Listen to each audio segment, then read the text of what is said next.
This has been weighing on me for a long time, and I think it's finally time to get off my chest. The situation with my family has always been frustrating, but I never imagined it would escalate to this point. Even now, I find myself in disbelief. So, sit back, because this is one of those stories that you won't believe. Let me start by introducing myself. My name is Oliver, and I'm the eldest sibling. Growing up, I always felt like I had to shoulder the responsibilities in our family, while my younger brother, Liam, got away with everything. I'm 26 now, working a steady 9-to-5 job, still figuring things out like most people my age. I've always been the responsible one, the one who people could rely on, and honestly, I didn't mind. I was raised with the belief that hard work pays off, even if the results take time. Liam, on the other hand, is 22, and let's just say he never shared my work ethic. If there's one thing he's mastered, it's the ability to manipulate situations to his advantage. Somehow, he always managed to get what he wanted without lifting a finger. Whether it was the latest gadgets, expensive clothes, or even vacations, our parents never hesitated to spoil him. Meanwhile, I was left with all the tedious responsibilities.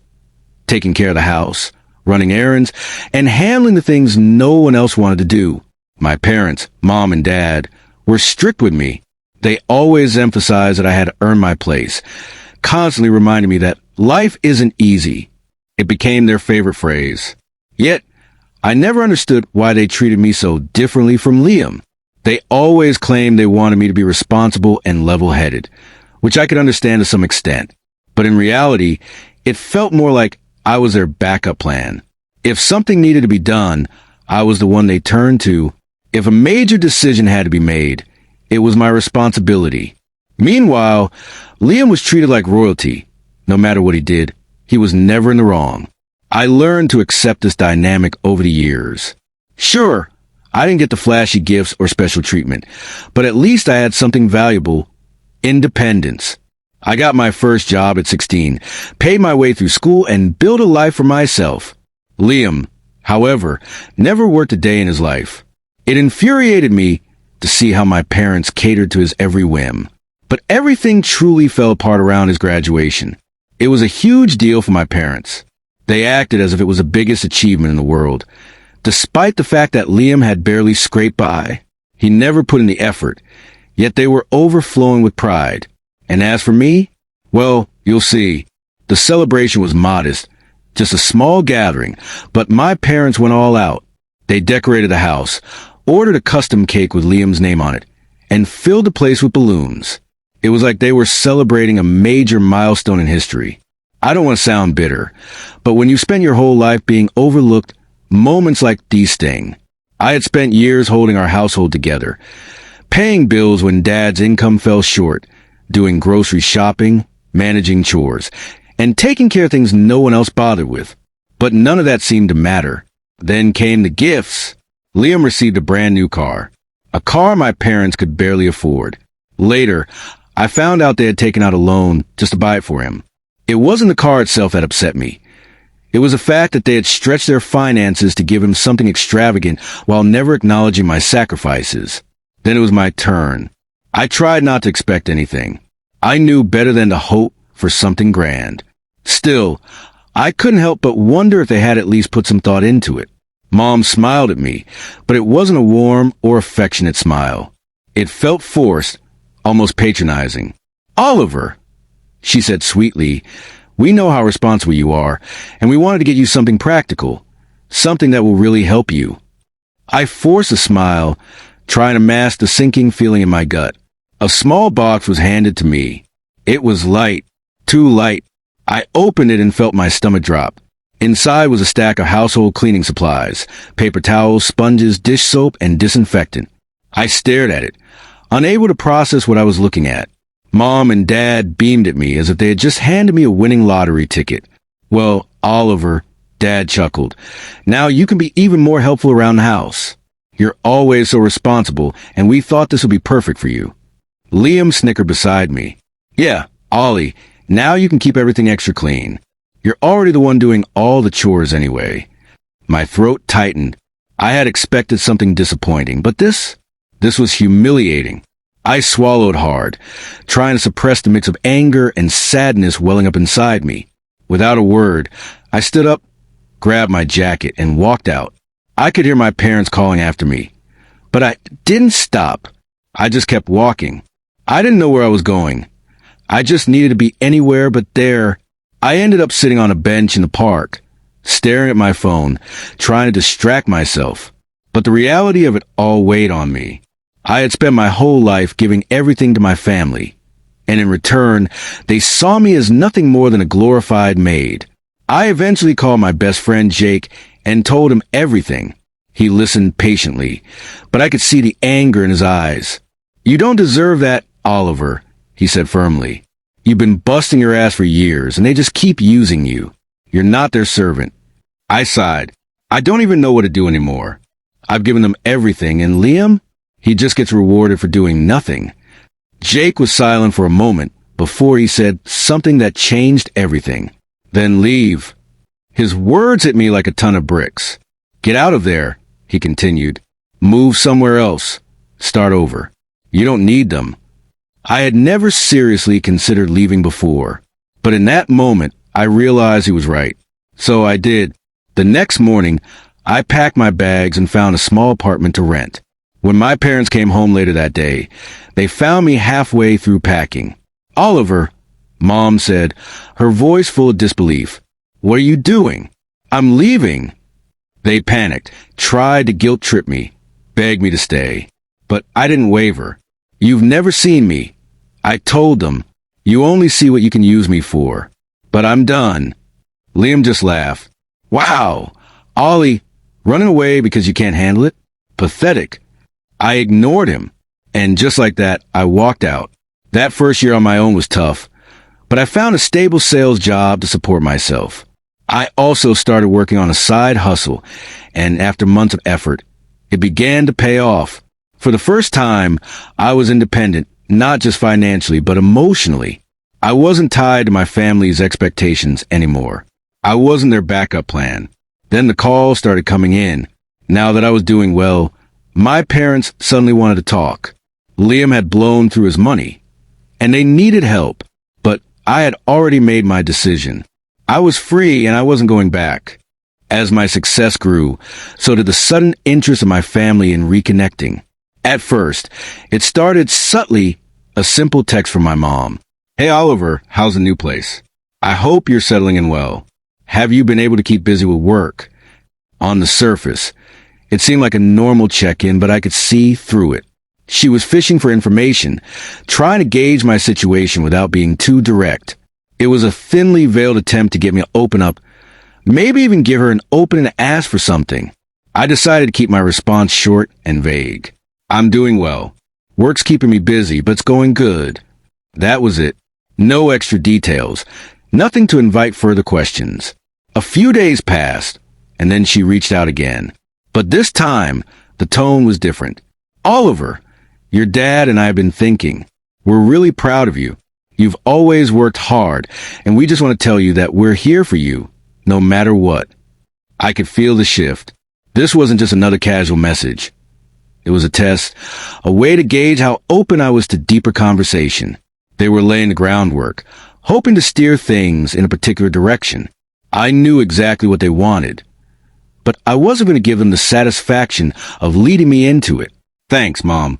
I appreciate it," I replied, keeping my words neutral and distant. A week later, another message came through. But this time, it wasn't from my mom. It was from my brother, Liam. "Hey, Ollie. Hope you're doing all right. I know things are a bit tense between us, but I just wanted to check in. How's work going? I've been thinking about you." Liam, thinking about me? That was new. My brother had never cared about anything except himself. I wasn't about to be petty, but I also wasn't going to pretend things were fine. I gave him the same vague response I had given Mom. "Everything's good. Work's going well and I'm staying busy." I expected that to be the end of it for a while, but just a few days later, my phone buzzed again. This time, it was a call from Mom. I hesitated, my thumb hovering over the decline button. But against my better judgment, I picked up. "Hello?" "Oliver, honey, it's Mom." she said, her voice unnaturally sweet. "I hope you're doing well. Your dad and I were just talking, and we were wondering if you could come by soon. We really miss you. You know it's not the same without you here." My stomach dropped. This felt like a setup. They hadn't missed me before, not in the way they were pretending to now. It had been months since I left, and suddenly, they wanted to act like they cared. The desperation in her voice was almost tangible. "I don't know, Mom," I said carefully, keeping my tone neutral. "I've got a lot going on here. Things are different." There was a pause on the other end. I could hear her breathing, as if bracing herself for what she was about to say next. "Well, it's just that, with everything that's been going on, we've been struggling a little. You know, with your brother's car and all, and the bills stacking up, it's been a lot for us lately. We could really use your help." And there it was. I knew it. They had overextended themselves financially, probably taking out loans to buy Liam his car, and now they were drowning in debt. They hadn't planned for the long term, and now, when things were falling apart, they suddenly remembered I existed. But it wasn't because they genuinely missed me. It was because they needed something from me. My chest tightened with frustration. "I don't know what you expect from me, Mom," I said, my voice calm but firm. "I'm not coming back. I built my life here." She hesitated. When she spoke again, her voice was softer, almost pleading. "We know you're doing well, Oliver. We just thought you could help us out a little. That's all, just to get back on our feet."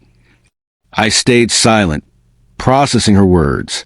The entitlement, the expectation that I would just drop everything and step in to fix their mess. It was infuriating. "Listen, Mom," I finally said, "I'm not coming back. You and Dad made your choices. You decided to put everything into Liam. You can't just come to me when things get hard. You can't expect me to fix it." Silence. Then, after a moment, she spoke again. Her voice was barely above a whisper. "Oliver, please. We've made mistakes, but we're trying. We really need you." I wasn't sure what I felt anymore. Anger? Resentment? Maybe even a little guilt? But I knew one thing for certain. I wasn't going to let them manipulate me into coming back. "I can't help you," I said, my resolve solidifying. "I've worked too hard for this. I'm not going to put myself back in that situation." That was the first of many calls. Over the next few weeks, they kept coming, each one more desperate than the last. Mom and Dad, each taking turns pleading with me, trying to remind me of everything they had done for me. They even brought up Liam, saying his grades were slipping and that he couldn't handle the pressure of adult life. But every time I refused, they pushed harder until the calls suddenly stopped.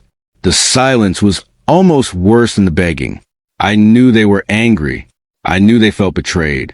But I also knew that I wasn't responsible for fixing their problems. Then one day, another message came through, but this one was different. It was from Liam. "Oliver, I need you to help me. Things are getting out of hand. Dad's been really upset lately, and Mom, she doesn't know what to do. We're in serious trouble." I stared at my phone, unsure of what to do. Was this another trick? Another attempt to guilt-trip me into coming back? After a few minutes, I finally responded. "What do you want from me, Liam?" His reply came quickly. "I'm serious, Ollie. We're in debt. We can't handle the car payments. I don't know who else to turn to." I exhaled sharply. So that was it. It wasn't just about them anymore. The whole family was falling apart, and Liam, the one who had always been handed everything, was finally realizing how bad things had gotten. I let out a frustrated sigh and typed my response. "Liam, you don't get it. This isn't my problem." The words were harsh, but they needed to be said. For years, I had been their fallback plan, the one expected to sacrifice everything. Not anymore. A few weeks later, I got a call from my dad. His voice was softer than I had ever heard it. "Oliver, we know we messed up. Your mom and we've been trying to fix things, and we're sorry. We were wrong. We want our family back." The words hit me, but I knew better than to believe them. "I'm not coming back, Dad," I said, my voice steady. "Not now. Not ever. You've had your chance." Silence. Then finally he sighed. "I understand," he said, his voice defeated. Just No, we're here if you ever change your mind. I hung up, feeling a strange sense of relief. It's been a year since that last conversation. They've tried reaching out, but I've stayed firm. I've built a life for myself, one where I don't have to rely on anyone. And I know that when they find out I become truly independent, they'll come knocking again. But this time I won't be there.